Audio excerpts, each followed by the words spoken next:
Hi everyone, so my name is Hugh. As Howell mentioned, I work periodically at the University of Exeter in the test lab, but my primary work area is in forest conservation and with a company called Perbeam Global. So I created this package with Chris and Andy, who are also here. So I guess there's probably like 5 people in the room who are super excited because I'm going to be talking about GDAL and everyone else is switching off and they want to go get a coffee. But before I get kind of fully into this, I mean, hands up, who's used the GDAL command line before? Yay. So maybe just under half of the room, but I can probably guarantee that you've all used GDAL. In some way, if we're all doing geospatial work, someone's using, you're using GDAL. It's in basically every desktop JS, it's in pretty much every geospatial API, it's everywhere, right? And it's insanely powerful. But I think there's a habit that we've all kind of formed, and myself included, where we try and steer away from it because it's not always super user-friendly, and we get very comfortable with higher level programming tools like R and Python, and there's loads of wonderful abstracted solutions to solve all of that problem. But I think maybe we're missing out a little bit. And so, whilst I'm going to be talking about a package that I've been developing, I'm not necessarily trying to sell you, not that it's open source, but not that I'm trying to push my package specifically. What I'm trying to encourage is maybe if you have a problem which you're struggling to solve with some of the off-the-shelf raster processing libraries like Terra in R or Rasterio or RioXarray in Python, maybe it's worth taking a closer look at GDAL. But yeah, amazing community, and there's loads of stuff happening in GDAL. It's developing all the time, and we'll talk a little bit more about some of those new changes at the end. So, Vrtility, essentially, it's an R package which is designed to work very tightly with the VRT format, the virtual raster format. And essentially, all we're doing in R is manipulating XML. VRT is just an XML format, and it contains all the kind of internal data that you need to process rasters. It'll have transformation values, it will have spatial reference systems, and a whole bunch of other useful data. So I've designed this to be modular, which kind of fits in really nicely with this XML structure, which is inherently modular in the way it's designed. But the really important thing that I really wanted to get access to was this concept of pixel functions. And so GDAL is primarily just used for reading and writing geospatial data. It does do vector data, but we're just talking about raster data in this example today. But inside of that reading and writing, you can inject algorithms, you can inject functionality, and so you can do statistical programming within reading and writing of your data, which is actually super cool and streamlined stuff, and it can make it very efficient. I've also added in some extra functions which we're missing in the R language. They do exist in the Python ecosystem, but some slightly more complicated statistical pre-processing, like getting the geometric median or the medoid, those kinds of compositing functions, which are becoming sort of almost expected in a lot of fields that maintain spectral consistency, and they can also really help with sort of filtering out clouds. We've had a lot of mention of clouds, and that brings me on to why did I build this? So this is, hopefully you can kind of make it out, this is a false color composite of a project area that we work on in Kalimantan in Indonesia. And I don't know if you can make out, but it's pretty terrible. This is an annual composite of harmonized Landsat Sentinel. So this is all of the images that I could find from Landsat catalog and the Sentinel catalog merged together, filtered for clouds, cloud masked, and I still got something that looked like that. There's a lot of clouds in the tropics. I'm sure many of you are aware of this problem. And the tools that I was using to get at the data were tended to be abstracted tools that didn't offer a lot of low-level functionality that I needed to try and get rid of these clouds. So that's why I did this. And the result is something that looks like that. Now, I think it's pretty clear that it's a big improvement, and just so you can see the RGB also kind of tells that story perhaps even more clearly. what I was finding was basically that none of this really valuable spectral data was actually any good for my downstream machine learning models. I ended up filtering out pretty much all of the features that were generated from these multispectral data, and everything was radar. And it turns out that actually in this particular location, there are lots of issues with using radar too. So I really wanted the multispectral data. So that's why I went to this, and this is the kind of final, the product, as it were. So this is the geometric medium, but it's also got this time series filtering, which is done as after having calculated an initial annual composite. But it really has boosted our kind of performance in those models. I'm actually not going to talk too much about machine learning modeling. It hasn't changed much since I did it last year. We tend to use tree-based models and lots of ensembling. But so that's the reason I did it. But I'm probably going to be the only person who shows raw XML, I hope, at this conference. But I'm going to show you something that I think is super cool. And this is probably, I think, where this package and this way of working with GDAL is really exciting. So this is what a VRT file looks like. Okay, so it's kind of horrendous. But when you break it down, essentially all it is you have a VRT dataset with VRT raster bands, and then your multiple sources. So these are all Sentinel-2 files from Microsoft Planetary Computer.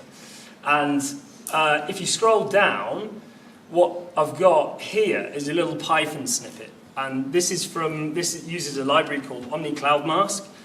And this is injected right into the VRT file. And so it means that when you read this file into your computer, assuming you have the Python environment set up, it will automatically generate a binary cloud mask based on a CNN model from OmniCloudMask. So it's all injected, it's all right there built in. And actually, so this is just the cloud mask bit, but then this then gets put back into another VRT, and you can actually, on the fly, cloud mask your satellite data with a CNN model, which I think is pretty cool. And I've only recently kind of integrated this functionality in. If anyone wants, that's the GitHub repo for this. This isn't mine. This is an Australian research team that have done this, but it's pretty impressive, I think, and it works. I can run this on my laptop, so it's quite efficient. This is the standard Sentinel classification band that you get when you download Sentinel-2A data, and then that's the CNN derived mask. And so this is literally like the same amount of code to generate this, just to inject a little bit of Python in there, and you can build some pretty impressive looking things. But I think this goes a step further because, of course, you don't have to just use this, right? You can put anything you want in. So you could build an entire machine learning pipeline, and you could put it right there in a single file. And then you can share that file with someone, make sure they've got it, and they can run it on their own computer. So there's kind of no limit to how much you can put into these VRT files, and that's super exciting. So that kind of brings me on just to a few points, and maybe we can have some questions and chat shortly after. There's a couple of topics that I want to cover, and they seem quite relevant to everything we've just heard from the last previous two talks, actually. So the first is just on some of these software abstractions that we tend to, so these are the kind of the three that I tend to use the most, and they're fantastic. I love these packages, they're great. RSI is something that we've also developed within Permian, but it's very much a simple, I want this data from here, make me a composite, go, hands-off approach. And it works for a lot of places, but I've been finding in certain situations it really doesn't. Likewise, trying to do some of this compositing where you need multiple bands in order to generate these statistical composites from a sort of geometric median or geomedoid perspective, doing that in Terra is hard because the structure of how the whole Terra API is designed doesn't make it easy. So that's why sometimes you just kind of get your hands dirty, and that's the way forward. And that brings me on to analysis-ready data. And I think we've already heard this with kind of the risk of having diluted data sets, being reliant on essentially other people's decision making. If we're using data sets that have been designed for a specific purpose, and we're planning to use them for a very specific machine learning application, you've got to really think hard. How long have we got? 2 minutes. 2 minutes, okay, great. You've got to think hard about what are the implications of using that data. And I would encourage you that if you're finding that analysis-ready data is just not doing it for you, build it yourself. Get your hands dirty. Really try and understand the data structures and the decisions that go into creating the data which feeds your machine learning pipeline. Because I guarantee you, when you encounter the problems in your machine learning pipeline, it will be because of the data, and understanding where those problems came from is going to help you so much. So that's the kind of message I want to get across. There's also some relevant things I just want to mention very quickly. There's a new GDAL command line interface, which is fantastic, super impressive, and I think it's going to make working with GDAL directly a lot more user-friendly. There's a new format, relatively new format called ZAR, which is kind of more compatible with data cubes, which is really what we're talking about here. And that's kind of exciting, so maybe that would usurp the need for VRTs. And then also finally, I stumbled across this paper the other day about processing level 0 Sentinel-2 data and using kind of fancy new foundation models, and actually very relevant to what we heard earlier about how we maybe don't even need to do some of these pre-processing steps. Perhaps there's machine learning models which can actually do a lot of this understanding and inference for us, and we don't necessarily have to filter all these clouds. So I'm happy that I don't know much about this stuff, but I'd love to talk and find out more from all of you at this conference. So yeah, that's the summary there. You probably won't work, it's kind of cut off, but that's the link to the Vrtility GitHub repo. You can just Google it, you'll find it if you're interested in it as well. But yeah, essentially, VRT's really efficient, excellent way to work with raster data. Highly encourage you to use them either with Vrtility or directly with GDAL. Yeah, like I said, get your hands dirty, get involved with the GDAL project, and I think you'll realise that whilst it might be a little bit painful at the start, you'll be very thankful for it in the end. But thanks. And if anyone wants to nerd out and talk about GDAL over the next 3 days, I'm here.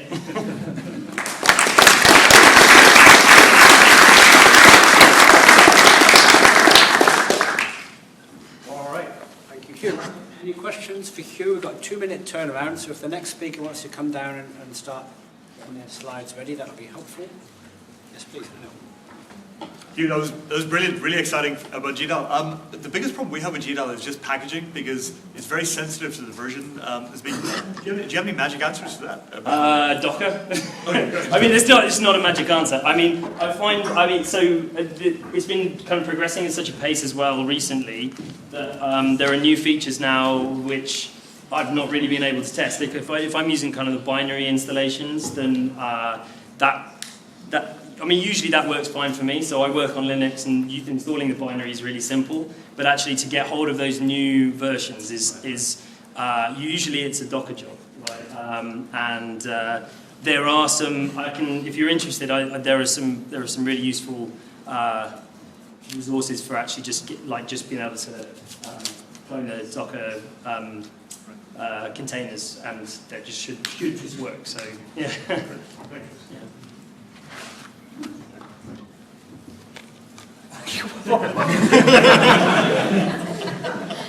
One more question for you.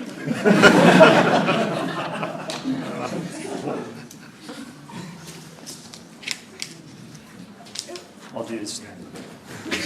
Sorry.